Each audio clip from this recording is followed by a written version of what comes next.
Footpath पर दुकान लगाने वालों के खिलाफ इंदौर के राजवाड़ा क्षेत्र के करीब 13 व्यापारी संगठन एकजुटता के साथ दुकानदार के विरोध में है, जहां क्लॉथ मार्केट स्थित संगठन कार्यालय पर प्रेस वार्ता कर व्यापारियों ने प्रशासन से कार्रवाई की मांग की है।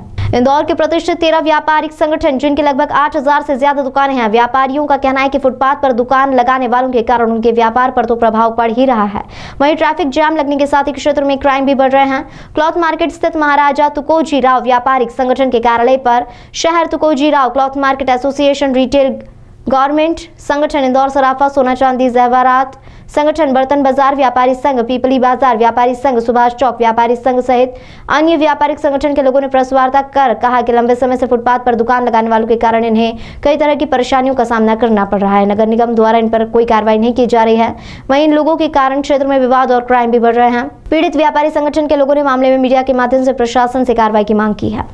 सर, व्यापारिक एसोसिएशन के लोग आज फिर एकत्रित हुए हैं यहाँ पर, किस तरह की समस्याएं हैं और क्या? राजवाड़ा से कपड़ा मार्केट तक 13 व्यापारी एसोसिएशन आज यहाँ एकत्रित हुए हैं। जब ये व्यापारी के सिर के ऊपर से जब बातें जाने लगी, उसके बाद सब संगठित हुए हैं पुनः एक बार। आज व्यापार की पोजीशन ये हो गई कि हर व्यापारी अपनी रोजी रोटी से मोहताज होने की परिस्थिति में खड़ा है। सरकार के कोई भी नियम हो, हम नहीं चाहते कि सरकार कभी भी जो है किसी गरीब के पेट पे लात मारने की हमारी मंशा नहीं थी, मगर जब अति होने लगी है, जब हम व्यापारी जागरूक हुए हैं। आज हमारी करोड़ों रुपए दुकानें हैं, हम टैक्स भर रहे हैं, हम गवर्नमेंट का सारा व्यापारी टैक्स भर रहे हैं, दुकानों का टैक्स भर रहे हैं, उसके बावजूद भी हमसे भारी ठेला गुमटी वाले हो रहे हैं।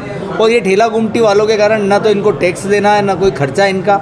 ये हमारी दुकान के बाहर और आगे खड़े होकर ये व्यापार करते हैं, जिससे हमारा व्यापार प्रभावित होता जा रहा है। एवं साथ में कुछ असामाजिक तत्व जो कि रजिस्टर्ड दलाल के रूप में नहीं है, वो दलाली के रूप में इस कपड़ा मार्केट में, सराफा में, शीतला माता बाज़ार में घूमते हैं। और कुछ दुकानदारों ने मिलके उनको कुछ वो 1-2-4% दुकानदार ऐसे हैं जो इनको एक लिमिट से ज़्यादा, जितना हम कमाते नहीं हैं उससे ज़्यादा वो दुकानदार इनको दलालियाँ देते हैं। और उसके कारण वो 100% है, जो दलाली 10 और 15% देगा वो 50-60% या नकली चीज़ पिनाएगा व्यापारी को।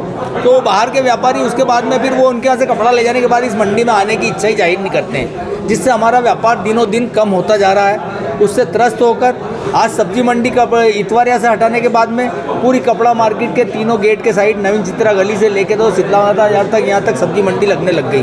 उससे आने जाने में सुबह 12 बजे तक तो व्यापारी अपनी दुकान के अंदर, मार्केट के अंदर ही प्रवेश नहीं कर सकता है।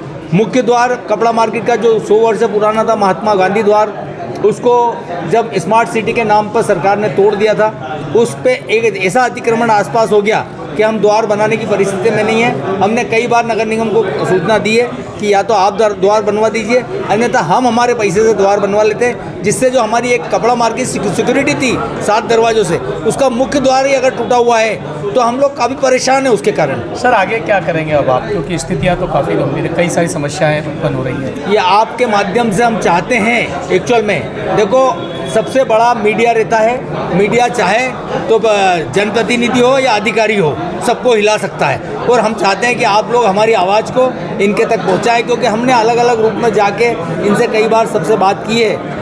हमें आश्वासन जरूर मिलता है, बाकी उस पर ऐसी कठिन कार्रवाई नहीं होती कि वो हमेशा के लिए ये चीज़ समाप्त हो। फुटपाथ बेचने की बात आ रही है, लाखों करोड़ में फुटपाथ बेचे जा रहे हैं। ये फुटपाथ बेचने की बात जो है ये कपड़ा मार्केट के अंदर नहीं है, बाकी शीतला माता बाजार और उधर की साइड के जो व्यापारी कह रहे हैं उनके यहाँ की ये परेशानी है। शुरुआत हो चुकी है और यहाँ पे भी अब शुरुआत हो चुकी है। कुछ लोगों ने चाय की दुकानें लगवा दी बाहर चढ़ाव के वहाँ पे, कोई ने सेव परमल की दुकान लगवा दी अपने सामने। अभी शुरुआत हुई है। एक बात ये कही गई आपके द्वारा कि सरकार पैसा लुटा रही है दोनों हाथों से, लेकिन आपका नहीं सुनी जा रही है। निश्चित रूप से स्मार्ट सिटी के नाम पे पैसा लुटाया खूब, और वापस से वो अतिक्रमण वहाँ का वहीं हो गया। सरकार ने एक जब भारतीय प्रवासी सम्मेलन किया तो गोपाल मंदिर से यहाँ तक इतना पैसा खर्च करके इतना बढ़िया रोड बनवाया, आज पुनः उस पर अतिक्रमण होते हुए दिख रहा है। तो कहीं ना कहीं ये पैसा हमारा ही लगा हुआ है ना। इस शहर में जो हम लोग टैक्स देते हैं वही पैसा लगा हुआ है, और ये शहर व्यापारिक नगरी के नाम से ही जाना जाता है, बाकी कोई नगरी नहीं है। सर, विधानसभा चुनाव भी है और व्यापारी वर्ग भी कैसे देखेंगे? देखो, ये चुनाव का जहाँ तक है, व्यापारियों में कोई इतना वो नहीं रहता है। मन की बात व्यापारी की कोई पहचान नहीं सकता है कभी भी। व्यापारी किसके साथ है, व्यापारी नहीं पहचान सकता है मन की बात। व्यापारी चुनाव में बहुत सारे मुद्दे देखता है। हम ऐसे लोग हैं जो हम कई बार इस चीज़ों के ऊपर देखते हैं कि हम हमारे व्यापार को नहीं देखते हुए राष्ट्र को देखते हैं, शहर को देखते हैं, ये सारी चीज़। पर जब पेट के ऊपर आती है तो आदमी लड़ने के लिए बिल्कुल, व्यापारी आखिरी में लड़ने के लिए बिल्कुल तटस्थ रहता है। आपका परिचय? कैलाश मुंगड़, सेक्रेटरी महाराजा तुकोजीराव क्लॉथ मार्केट एसोसिएशन।